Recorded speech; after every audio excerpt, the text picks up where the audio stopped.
അപ്പോൾ ഇന്ന് നമുക്ക് നല്ല സോഫ്റ്റ് ആയിട്ടുള്ള ഒരു ഗോതമ്പ് പുട്ട് തയ്യാറാക്കാം. വളരെ എളുപ്പമാണ്.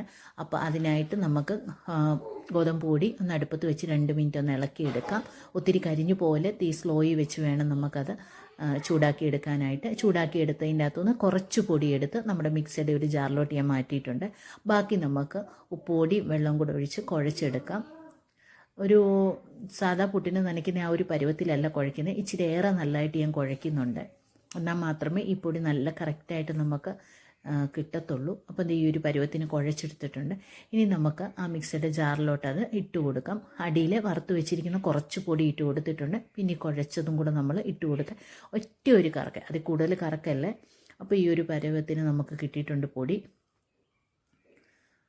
ഇപ്പം വെള്ളത്തിൻ്റെ അംശം കുറവാണെന്ന് തോന്നുവാണെങ്കിൽ ജസ്റ്റ് ഒന്ന് മേളിൽ നിന്ന് തളിച്ചു കൊടുക്കാം. ഇനി നമുക്ക് പുട്ടുകുറ്റിയിലോട്ട് കുറേശ്ശെ തേങ്ങായും പൊടിയും കൂടി ഇട്ട് കൊടുത്ത് പുട്ടുകുറ്റി നിറയ്ക്കാം. അപ്പോൾ അടിയിൽ 2 ലെയറായിട്ടാണ് ഉണ്ടാക്കുന്നത്. അടി കുറച്ച് തേങ്ങ ഇട്ടു, പിന്നെ പൊടിയിട്ടു, പിന്നെ കുറച്ച് തേങ്ങ ഇട്ടു, പിന്നെ പൊടിയിട്ടു. അങ്ങനെയാണ്. ഇനി നമുക്കത് വേവിച്ചെടുക്കാം. അപ്പോൾ ഇത് ആവിയൊക്കെ വന്നിട്ടുണ്ട്. അപ്പം പുട്ട് റെഡി ആയിട്ടുണ്ട്. നല്ല സ്വാദിഷ്ടമായിട്ടുള്ള സോഫ്റ്റ് ആയിട്ടുള്ള ഹെൽത്തി ആയിട്ടുള്ള ഒരു ഗോതമ്പ് പുട്ട് റെഡി ആയിട്ടുണ്ട്. അപ്പോൾ എല്ലാവരും ഒന്ന് ട്രൈ ചെയ്ത് നോക്കണം. സബ്സ്ക്രൈബ് ചെയ്തിട്ടില്ലെങ്കിൽ ഒന്ന് സബ്സ്ക്രൈബ് ചെയ്ത് സപ്പോർട്ട് ചെയ്യണം. താങ്ക്